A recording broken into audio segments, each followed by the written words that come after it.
People in the state of New Jersey are currently apprehensive about strange objects in the sky. The mystery drones have unnerved people across the Garden State. No one seems to know where they came from or what their purpose is. But this isn't the first time that New Jersey has been frightened by unidentified aerial phenomenon. Let's look back to the original scare, orchestrated by cinematic legend Orson Welles in the year 1938. Most people like a good scare on Halloween, but back in 1938, they got more than they bargained for when the state was spooked by the reports of an invasion from the skies. On October 30th, 1938, a radio broadcast tricked many people into believing that the state of New Jersey was the site of an invasion. Masterminded by the legendary Orson Welles, the false invasion had people speculating about whether they were being attacked by space aliens or by a foreign power, just like what's happening in New Jersey today. 1938 was the 40th anniversary of the publication of H.G. Wells' classic novel, The War of the Worlds, the OG apocalyptic science fiction thriller about an alien invasion from Mars. To mark the occasion, the renowned Mercury Theater Repertory Company, who had a weekly radio show called Mercury Theater on the Air, decided to do a modernized update of the story. The leader and mastermind behind the Mercury Theater was Orson Welles. Welles is best known as the writer, director, and star of the classic film Citizen Kane, considered by many to be the greatest movie ever made. He came to prominence as the producer, director, and leading man of the Mercury Theater Players, who took the theater world by storm in the 1930s before moving to radio. Welles was also the first actor to play pulp superhero The Shadow on the radio, long before playing superheroes was cool. He would go on to make many great films and is considered one of the most influential filmmakers of all time.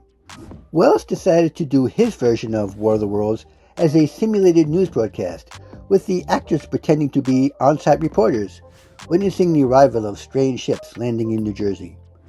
Although the original H.G. Wells novel took place in England, Orson Welles decided to relocate the story to America, having the spaceships landing in the town of Grover's Mill, New Jersey. Many people missed the opening introduction of the War of the Worlds broadcast due to the fact they were listening to popular ventriloquist Edgar Bergen and his famous puppet Charlie McCarthy, who were performing a comedy sketch on a rival network show called the Chase and Sanborn Hour. By the time they tuned into the Mercury Theater on the Air, the fake news broadcast had already begun. It was done very realistically, and since the first half hour of the show ran commercial-free, viewers thought that an emergency news bulletin had preempted the Mercury Theater show. A segment of the audience believed they were listening to a real news report. While a few believed it was an actual alien invasion, others speculated that it was an attack by a foreign power. This was happening in the days leading up to World War II, and international tensions were extremely high. The Munich crisis was set to light a match to the global flame, and everyone was scared about the prospect of war. Therefore, a number of people assumed the faux invasion was from a hostile country. The New Jersey police began to get thousands of panicky calls asking about these strange objects that had apparently fallen from the sky. Several people packed up their cars and fled the state. Others loaded up their guns to defend their homes. The police quickly realized that the War of the Worlds broadcast was the source of the public fear. They called the studio. Actor and producer John Houseman, best known for his Oscar-winning role as Professor Kingsfield in the 1973 movie The Paper Chase, got the call demanding that the broadcast be stopped. Orson Welles didn't want to stop the broadcast, but thought he could appease the authorities by briefly breaking into the show to remind people that they were listening to a work of fiction. Apparently, there were still some people who were caught up in the panic and continued to call the police, so the cops had to do something. They contacted the New York Police Department and told them what was happening. At first, only a few NYPD officers showed up at the CBS radio studio in New York, trying to shut down the production, but they were met with resistance from cast members, PAs, and studio executives who didn't want their live show to be interrupted in mid-broadcast.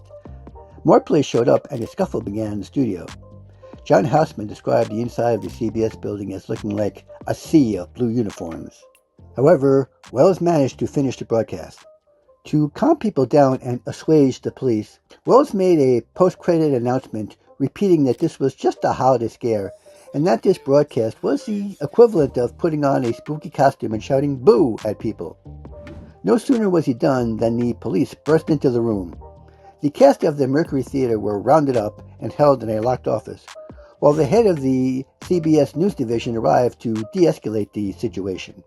The press soon showed up and swarmed the studio, all hoping to get a few words with Welles to find out why he decided to freak out thousands of people. Welles and his cast had to be slipped out the back door to escape the massive reporters looking for them. Ultimately, Welles wasn't charged with any crimes and was released. The following day, CBS insisted he hold a press conference to explain himself. Welles spoke to reporters and insisted that he never expected anyone to actually believe that his broadcast was real, and he apologized for the chaos he caused. After that, Orson Welles actually met with author H.G. Wells, who was 80 years old at the time and would pass away in 1946. The two legends spoke about the bizarre situation that the War of the Worlds broadcast had created. Adolf Hitler would reference the Halloween event in a November speech in Munich, saying that it proved the stupidity of democratic nations. 86 years later, the people of New Jersey are once again facing a worrying situation about flying objects that could be either international or interstellar. Will the situation with the mysterious drones end as harmlessly and innocently as the situation in 1938? Time will tell. And that's the end of my video. And if you like hearing me drone on, then give this a like, or comment, or subscribe. Orson Welles would approve. And until next time, keep watching the skies, especially if you're in New Jersey.